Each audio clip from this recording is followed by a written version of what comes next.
how do you guys like balance your goals throughout the year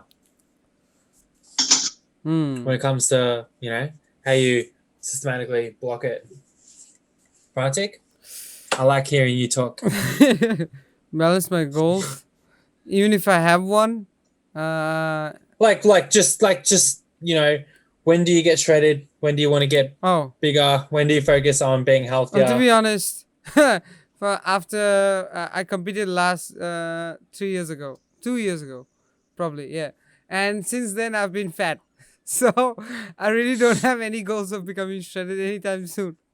But I don't know if the need be. If I feel like I look at the mirror and then I see, ah, the stomach's coming out. It's probably time. So that's when I set a goal to Yeah. start adapting to a newer type of diet.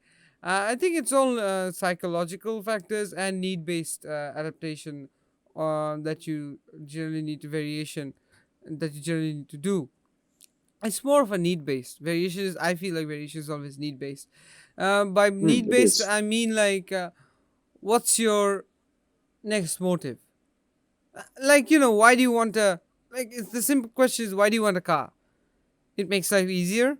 It gets you from place to place without waiting for a public transport. Stuff like that. Why do you need variation? Because you want to get to a certain goal and you want to achieve it within a certain period of time. Simple answer, period. Boom. Boom. Mic drop. Prantic on the scene. Tick out. Tickers tick the box. I'm going that Right, way. how do you... Yeah, those arms. So how do we balance stuff throughout the years?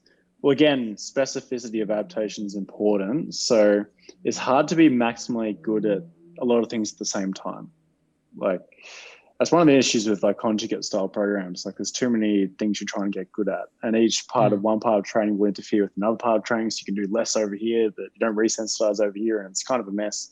Like, after you've trained it for 6 months, to be honest. So rather than try and like, okay, improve my 1 rep max, improve my hypertrophy, try and get leaner and more muscle at the same time, there's definitely benefits to directing more overall stimulus and adaptation to a particular goal.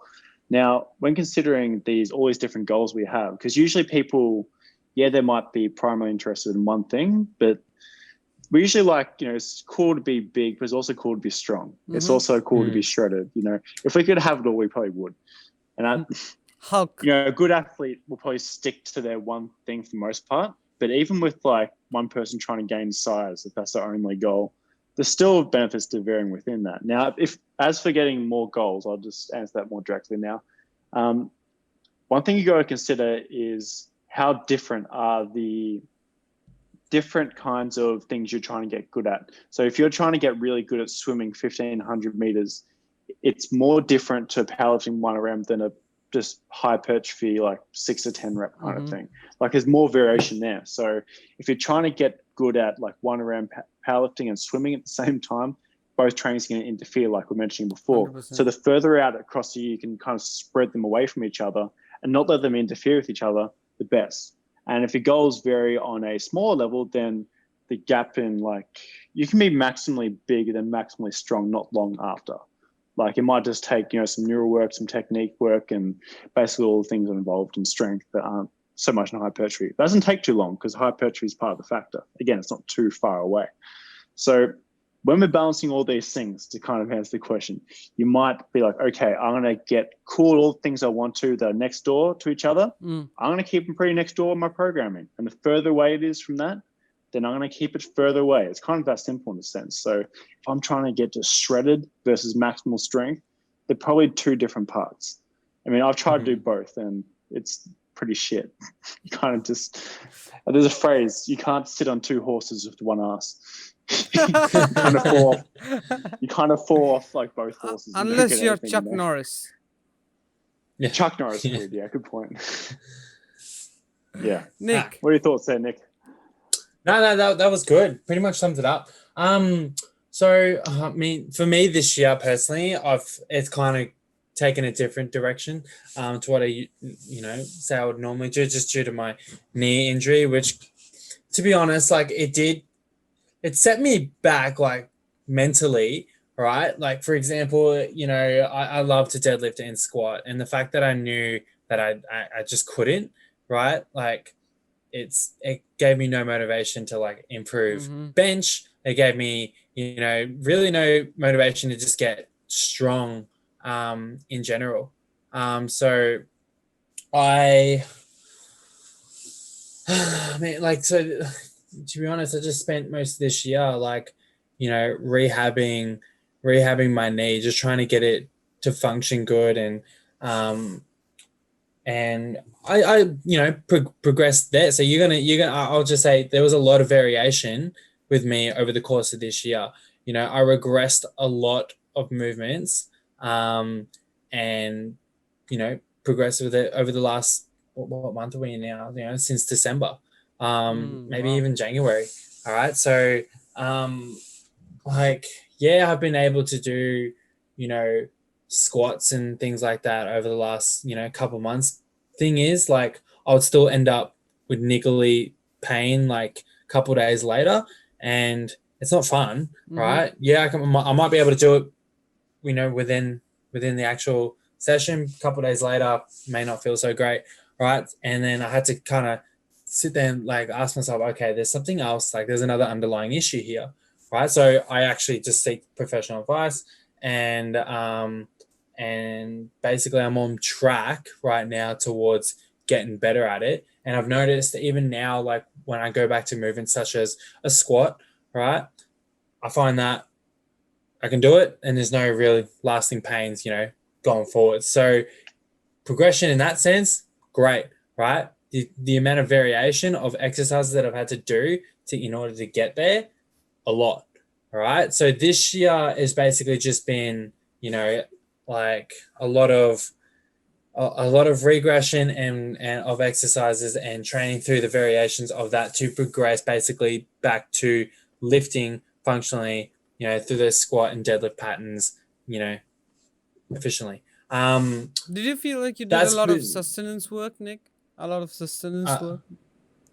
a lot of what? Sorry. Sustenance work, where you sustain the muscular, um, whatever you gained last year, because of your Preferred injury. Maintenance. Yeah. So did you try to Oh, like maintenance. maintenance? Yeah, Um, Look, to be honest, like, maintenance yeah, through variation. That's what I mean. depends. Like, um, there was a lot of strength work that I was doing, but then there were times throughout the year where I would go through phases of hypertrophy, for Mm-hmm. example, and I would try and gain some size. So, um, yeah, like I was able to do that. More recently, I've been able to do that, which is good. Mm-hmm. But majority of this year was like when you're talking about sustaining muscle size, like think of it this way: I had a lot of atrophy, Mm-hmm. right? So basically, my legs were a lot smaller at the beginning of the year. The left one considerably. Um, No calves. so Yeah. to be honest, they've actually grown a lot lately. I'm actually quite impressed with myself. Okay. But like this year's been more like technique focused, and building a strong base. Mm-hmm. Going doing the itty gritty stuff that you just don't want to do, but you just have to do anyway. Um, and I still got to do it. I still got to do it daily. Um, so that's basically been this year in a nutshell. Where I have been putting probably you know more of my attention on is again, Connor talk, like we've spoken actually quite a bit about phase potentiation, about things what we're doing now and how it can impact things going forwards. So where I have been able to, have good adaptations with doing is more of that aerobic conditioning Mm-hmm. kind of work. So I'm doing a lot more, metabolic training, whether that's training like a total stimulus or more of a local muscle Mm-hmm. fatigue stimulus and things like that. So just training, in that way, which in which will set me up for when gyms, for example, reopen, and I'm more conditioned to do higher frequency, workouts where I'll be, like for example, I've been basically trying to build, my nutrient uptake, so nutrient partitioning, things like that, being able to, tolerate a lot more carbohydrates than what I, usually have in the past. And so far I've been quite successful at that. So when we go back to gyms, right, and, I'm obviously got, range of different exercise selection going on here, when it comes to growing, all right, or, training for hypertrophy and, obviously sticking to it because I love training. We all love training in a gym and things like that. Just being able to utilize all this thing I'm doing before that, whether it's nutrient uptake, whether it's, being conditioned, to train high frequency training, or, for example, say you do a set of leg extensions, right? And say you get that like burn, right, before you've really like fatigued that muscle, right? So, when you get that like out of breath burn and you're like, fuck, I just can't do anymore, but your muscle could actually probably go a little bit further, right? So more conditioning myself in that way, if that makes sense. Being able to Absolutely.